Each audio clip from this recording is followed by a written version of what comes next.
Want the hottest takes, boldest insights, and smartest analysis in sports today? Yeah, this is not that. This is Not Impressed with Josh Rosen. Hello, everyone. It's episode 4 of Not Impressed. I got a lot to talk about in this episode, as well as all of my characters. NBA free agency is going crazy. It is unbelievable. This is one of the busiest off seasons I can ever remember. This is another example of how sports never sleeps. Enjoy episode 4, NBA Off-Season Bonanza. Okay, it is now my turn to unleash and unload on Jalen Brown getting traded for that guy, playoff PED, George Paul. Seriously? I might be in the minority here. I might be in the, 0.5%, but I actually believe in my heart of hearts that that team from Boston won this trade. I think they flat out cooked. Brad Stevens, to my eyes, is a mastermind. He is a basketball savant, a genius. He reminds me a little bit of Michael Jeffrey Jordan. In the end, Jalen Brown, he's a phenomenal player. He's a Hall of Fame-worthy player. But you know and I know, him and that guy, Jason Tatum, they had maximized all they could do in Boston. They won a title together a couple years ago, and I think he said, let's get out of it now. Let's break it up before that duo breaks our franchise up. So you get off of Jalen Brown's contract, which was, $300 million plus, and you bring in a guy in George Paul, playoff PED, who can still play. I'll give you this. He's an older and more diminished version of that guy, Jalen Brown. But, the guy still puts up good numbers. When he wasn't suspended last season for those PEDs, I don't know what juice he was doing. Never seen quite like it. There's only one true performance-enhancing drug, and that would be Diet Mountain Dew. Breakfast of Champions, Nectar of the Gods. But that's besides the point. In the end, you get a slightly diminished version of Jalen Brown on less guaranteed years on his contract. He's only got 2 more years remaining. And you also get draft capital. Now, I know people roll their eyes at that. They say, F them picks. But trust me when I say this. 2 first-round picks, 2 second-round picks isn't nothing. That's quality. That's quality draft picks. You can use those picks to flip them for something, a better player down the road, like a star, a real star. You can also use those picks to just keep surrounding that guy, Jason Tatum, with more talent. But I also look at the Celtics, and they're saying to themselves, okay, so George Paul replaces Jalen Brown. We signed Mitchell Robinson. You needed another big to back up your guys, Hugo Gonzalez, Kulipta. But in the end, you also signed a vet in Mike Conley, and you're just banking on that guy, Peyton Pritchard, that white guy, to just continue to develop. I see a little Jalen Brunson inside of him. He's no big booty Brunson at this point. Certainly doesn't have the girth, doesn't have the clutch gene. But I think the Celtics are banking on the fact that he could be on his way. So Peyton Pritchard gets more playing time. Derek White, we know he can ball despite his bad hairline. And in the end, I look at this Celtics roster as a championship contender right now and in the future. So the Celtics cooked. I know Philadelphia fans think they stole Jalen Brown, but trust me, that Philadelphia 76ers team looks good on paper, but just like my Alice Cowboys, They are an accident waiting to happen. Joel Embiid, we know he's going to be out most of the season with his tummy ache. I don't trust Tyrese Maxey and VJ Edgecombe to come through in the clutch. So you got your superstar in Jalen Brown, but in the end, I would be shocked if the Philadelphia 76ers win more regular season games and go farther in the playoffs than that team from Boston. I say Boston flat out cooked, getting playoff PED and draft capital and only having to give up that guy. What can Jalen Brown do for you? So congratulations, Celtics fans.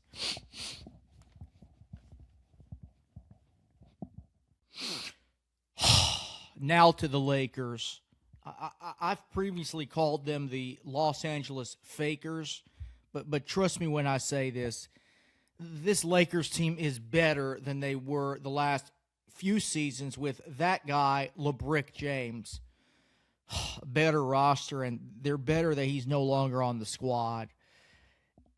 In the end, they made some signings that made me say, okay, that'll work. I've called them now the Snowtime Lakers because they got a lot of really good white guys on that roster. Really good. So, you re-sign that guy, Stone Cold Steve Austin Reeves. This guy is a stone cold killer. You know it and I know it. For my money, he's the biggest, best, baddest white guy on the planet. Reminds me a little bit of Stone Cold Steve Austin.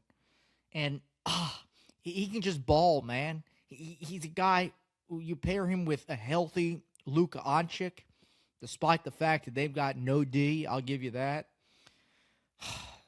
Bad defense, but explosive offense. So the two of them together are forming the best backcourt in the NBA. And then you finally get a big guy. The first legit big guy that the Lakers have had since that guy, Anthony Davis. Because let's be honest, DeAndre Ayton, he wasn't him. But you signed Walker Kessler, Texas Kessler, Ranger. Never seen quite like this big, bad white guy. For those of you that don't know Walker Kessler, the Lakers' new starting center, allow me to introduce you to this guy. He played for the Jazz. His career averages are 14 and 11. That'll work. 70% field goal percentage. That'll work.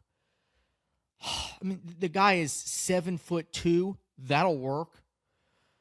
He's a rim runner. That's just what the doctor ordered. That's just what that guy, Dr. Rob Pelinka, ordered.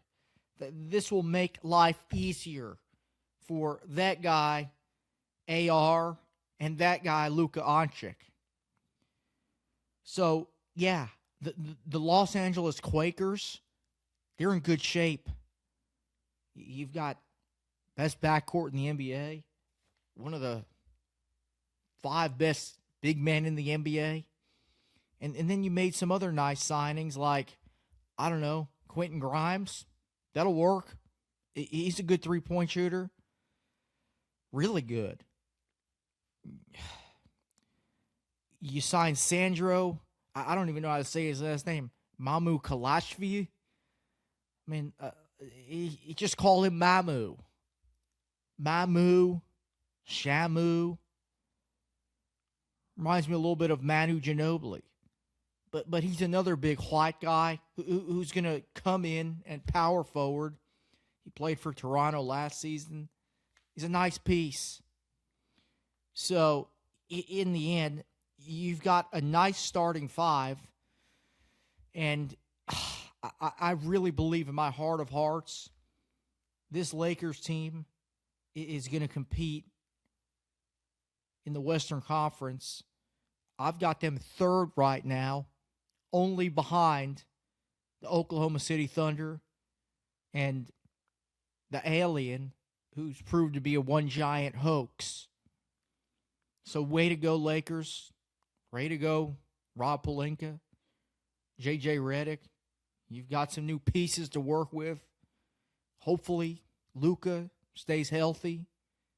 And AR and Walker Kessler. That is a big, big, big signing. He's just going to overwhelm other teams' D. So, congratulations, Lakers fans. You've got a real contender and a real shot. The Snowtime Lakers, they're for real. Hello, everybody. It's Bad Dog here. NBA off-season for crying out loud. You know, Stevie, you got Kawhi Leonard. Everyone's going crazy because Kawhi is back in Toronto. I mean, let's take it easy. He won a title with them about 55 years ago, for crying out loud. I'm happy for the people of Toronto. I'm happy for Drake. I don't even know any of Drake's songs, but I'm happy for the kid, for crying out loud. But let's take it easy on Kawhi Leonard going back to the Raptors. It's not like this guy is 25 years old anymore. He's about the same age as LeBron James, for crying out loud. The kid never plays. He plays about, I don't know, what does he play, Stevie? 10 games a season? And you're hoping that this guy revives your franchise, the Toronto Raptors? I mean, they're irrelevant. Nobody talks about the Raptors, but now that Kawhi there, all of a sudden he's going to save their franchise? Give me a break. You still have a guy named R.J. Barrett. R.J. Barrett is a disgrace and a joke. That trade with the Knicks basically handed them the title. So you're telling me Kawhi Leonard with Scotty Barnes and R.J. Barrett, that team's going to go anywhere in the playoffs? Give me a break. It's a disgrace and a joke and an embarrassment that we're even talking about Kawhi Leonard. I mean, the kid, he's always hurt. I mean, he's got the stomach ulcer, for crying out loud. I get a stomach ulcer. I still got to show up on First Take with Stevie, for crying out loud. Steve, IBS, you name it. He's got every condition under the sun, for crying out loud. And the other big trade, the other big signing I'm looking at for the Portland Trailblazers, I call them the Jailblazers, they signed Ja Morant. Ja Morant! I mean, give me a break. Ja Morant, the guy who's been in trouble, this guy, he's a kid. He's 25, 27 years old or whatever, and he never plays. Bob Cousy, George Mikan, Dolph Shays, all these guys are better and more athletic and were more athletic and played through all their injuries than Ja Morant. So the Kawhi signing, it does not impress me, for crying out loud. So let's take it easy. Take it easy. Bob Cousy, better than Morant or Kawhi. Excuse me, it's your favorite president talking NBA free agency. Of all the transactions, and there was billions of transactions this offseason, my favorite one has been MAGA Mitch Robinson getting the contract that he deserves. They say this guy loves me. That's what they say. Everyone's saying that. He's got a big league truck, a big, beautiful truck.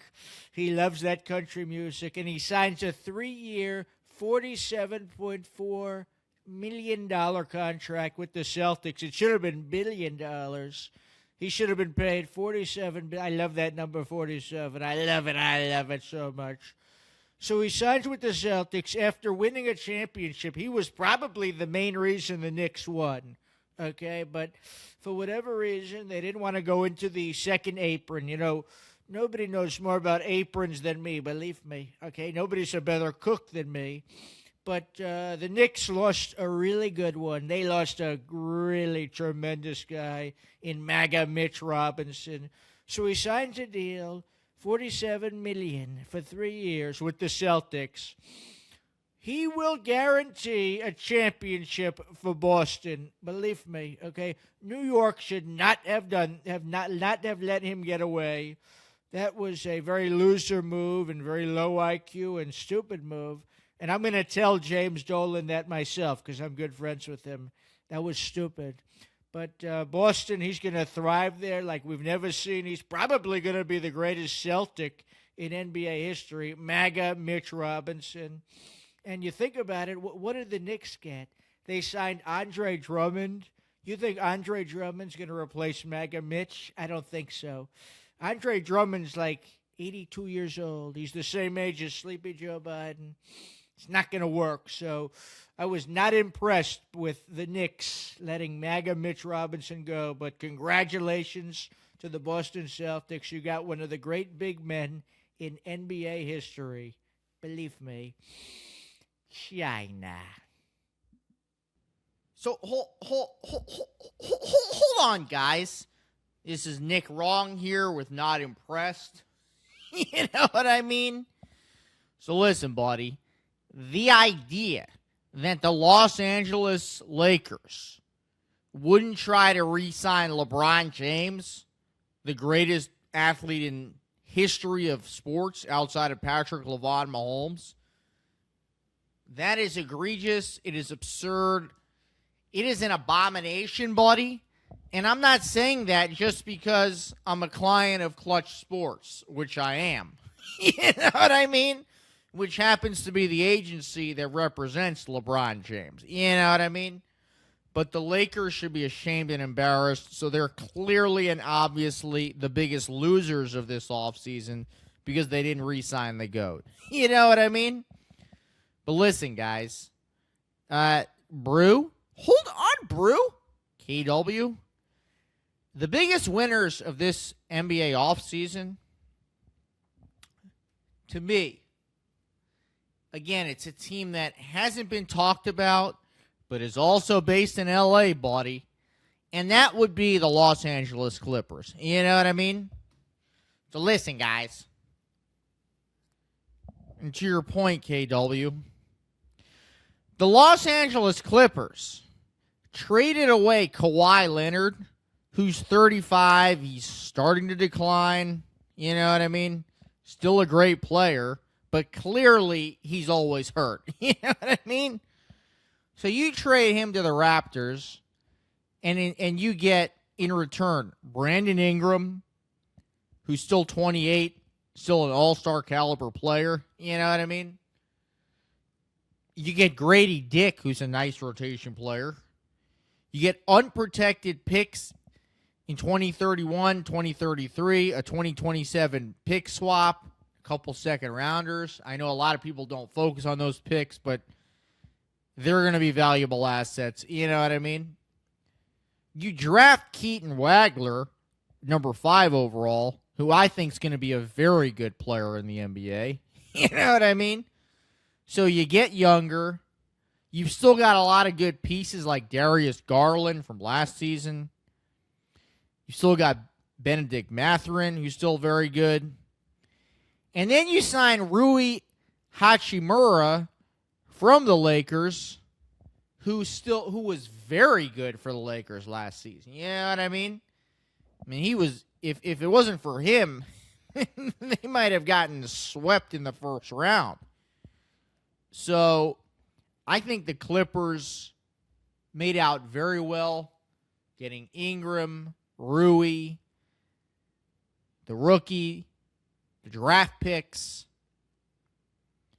I think the Clippers are actually expediting their rebuild, and they're actually going to be a potential playoff team as soon as next season, and they've gotten off some bad contracts that they were stuck in for years with Kawhi Leonard and previously Paul George. You know what I mean? So I'm not impressed with the Lakers losing LeBron, but I am super impressed with the Los Angeles Clippers. You know what I mean? I'm Nick Wrong with Not Impressed. The idea. Josh Rosen here with Not Impressed. And my biggest offseason winner wasn't the Miami Heat, even though, as you guys know, I'm forever Heat culture, forever a Miami Heat fan, and obviously thrilled that we were able to sign Giannis and get Tim Hardaway Jr. I think the biggest offseason winner was a team that nobody's talking about that quietly added a very, very good veteran piece. The team that just lost in the NBA Finals, and that would be the San Antonio Spurs signing that guy, Tobias Harris. This guy, he's about to turn 34, is a really good closer and a really good veteran presence that you want on your team, especially in the playoffs. This is exactly what the San Antonio Spurs were missing last season. It's exactly why they collapsed, arguably, in those fourth quarters of the NBA Finals. To now have a guy who can still get you a bucket. He is a bucket. I mean, he was the Pistons' number 2 option last season behind Cade Cunningham.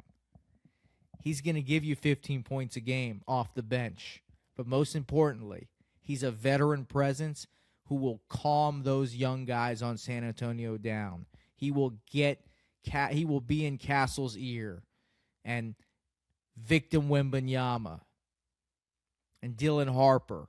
And he's a guy who can play down the stretch of games because he is a closer. So the San Antonio Spurs, getting him 2 years, $31 million, I think quietly that was the best signing of any contending team in the offseason and may very well be the difference in the San Antonio Spurs getting to the finals and winning a championship this next season. So way to go, Spurs. I was impressed with that signing. And I'm Josh Rosen with Not Impressed. You've been listening to Not Impressed with your host, Josh Rosen. Make sure to subscribe on YouTube, Spotify, or wherever you get your favorite content. Yes! To learn more about the incredible Josh Rosen, be sure to follow him at Josh Impressions on TikTok, Instagram, and X. Yes! Thanks for listening to Not Impressed.